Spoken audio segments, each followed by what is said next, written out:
বাংলাদেশ জাতীয়তাবাদী যুব দলের ৪৭তম প্রতিষ্ঠা বার্ষিকী উপলক্ষে যুব সমাবেশ।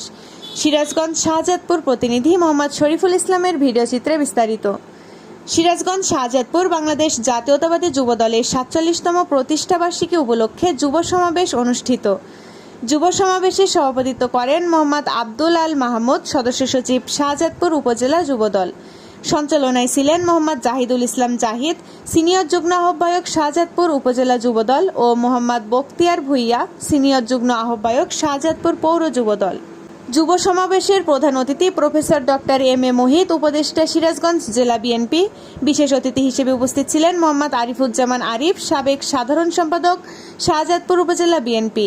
মোহাম্মদ আমির হোসেন সবুজ, সাবেক সাংগঠনিক সম্পাদক, শাহজাদপুর উপজেলা বিএনপি। মোহাম্মদ ইমদাদুল হক নওশাদ, সাবেক সভাপতি, শাহজাদপুর পৌর বিএনপি।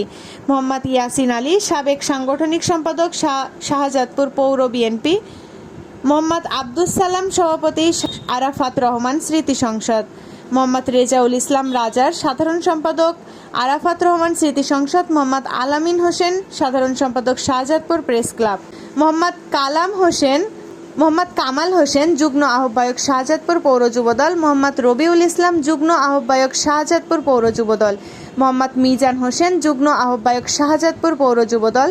শ্রী টিঙ্কু কুমার, যুগ্ম আহ্বায়ক, শাহজাদপুর পৌর যুবদল। মোহাম্মদ রহমত আলী, যুগ্ম আহ্বায়ক, শাহজাদপুর পৌর যুবদল। আরও উপস্থিত ছিলেন বিএনপির অঙ্গ সংগঠনের নেতৃবৃন্দ ও জনসাধারণবৃন্দ। এ সময় প্রধান অতিথি ভার্চুয়াল এর বক্তব্য দিয়ে বলেন, বাংলাদেশ জাতীয়তাবাদী যুবদল প্রত্যেকটা আন্দোলনে অন্যরকম ভূমিকা রাখেন। জাতীয়তাবাদী যুবদল শহীদ প্রেসিডেন্ট জিয়াউর রহমানের নিজ হাতে গড়া দল। এই দল সবসময় সবার পাশে থাকে এবং প্রত্যেকটা আন্দোলনে সামনে থেকে নেতৃত্ব দেয়। বাংলাদেশ জাতীয়তাবাদী যুবদল আশা করি আগামী জাতীয় সংসদ নির্বাচনে দেশনায়ক তারেক রহমানের ৩১ দফা বাস্তবায়নে। AB news desk report.